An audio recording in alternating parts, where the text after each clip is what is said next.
Hi welcome back. ನಾನಿಲ್ಲಿ 1 cup ರಾಗಿ ಹಿಟ್ಟು ಹಾಗೆ ಒಂದು ಸ್ವಲ್ಪ ನೀರು ಹಾಕ್ಕೊಳ್ತಾ ಇದ್ದೀನಿ. ನೀರು ಹಾಕಿ ಅದನ್ನು ಚೆನ್ನಾಗಿ ಗಂಟಿಲ್ದಾಗೆ ತಿರುವಿ ಆಲ್ಮೋಸ್ಟ್ 1 ಕಪ್ ಆಗುವಷ್ಟು ಬೆಲ್ಲದ ಹುಡಿ ಹಾಕ್ಕೊಳ್ತಾ ಇದ್ದೀನಿ. ಕಣ್ಣಂದಾಜಲ್ಲಿ ಹಾಕ್ಕೊಳ್ತಾ ಇದ್ದೀನಿ. ಒಂದು ಚಿಟಿಕೆ ಉಪ್ಪು ರುಚಿಗೆ ತಕ್ಕಷ್ಟು ಹಾಕ್ಕೊಂಡು ಫಸ್ಟ್ ಅದನ್ನ ಗಂಟಿಲ್ದಾಗೆ ಕಲಿಸ್ಕೊಂಡು ಆಮೇಲೆ ಗ್ಯಾಸಲ್ಲಿಟ್ಟು ಗಟ್ಟಿ ಆಗೋ ತನಕ ರಾಗಿ ಹಲ್ಬೈ ಮಾಡೋಕ್ಕೆ ಅಂತ ಇದು ಮಾಡ್ಕೋಬೇಕು. ಬೇಕಿದ್ದರೆ ತೆಂಗಿನಕಾಯಿ ರುಬ್ಬಿ ಹಾಕ್ಕೊಳ್ಬೋದು. ನಾನು ಹಾಕಿಲ್ಲ, ಅರ್ಜೆಂಟಿಗೆ ರಾಗಿ ಹಲ್ಬೈ ಅಂತ ಮಾಡ್ತಾರಲ್ಲ ಹಾಗೆ ಮಾಡ್ತಾಯಿದ್ದೀನಿ. ಮತ್ತು ತುಪ್ಪ ಸವರಿದ ತಟ್ಟೆಗೆ ಹಾಕಿ ಕಟ್ ಮಾಡಿದರೆ ರಾಗಿ ಹಲ್ಬೈ ರೆಡಿ ಆಗುತ್ತೆ. ಸ್ನ್ಯಾಕ್ಸಿಗೆ ತಿನ್ಬೋದು ಮತ್ತು ತಂಪು, ತುಂಬ ಹೊಟ್ಟೆಗೆ ಕೂಡ ತಂಪು.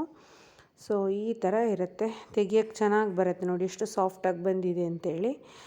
ಸೊ ಈ ರಾಗಿ ಹಲ್ಬೈ ರೆಸಿಪಿನ ನೀವು ಟ್ರೈ ಮಾಡಿ. ರಾಗಿ ಹುಡಿ ಹಲ್ಬೈ ಇದು. ಸೊ ಈ ರೆಸಿಪಿ ಇಷ್ಟವಾದಲ್ಲಿ ನನ್ನ ಚಾನಲ್ಗೆ ಸಬ್ಸ್ಕ್ರೈಬ್ ಮಾಡಿ ಹಾಗೆ ಶೇರ್ ಮಾಡಿ. Thank you so much.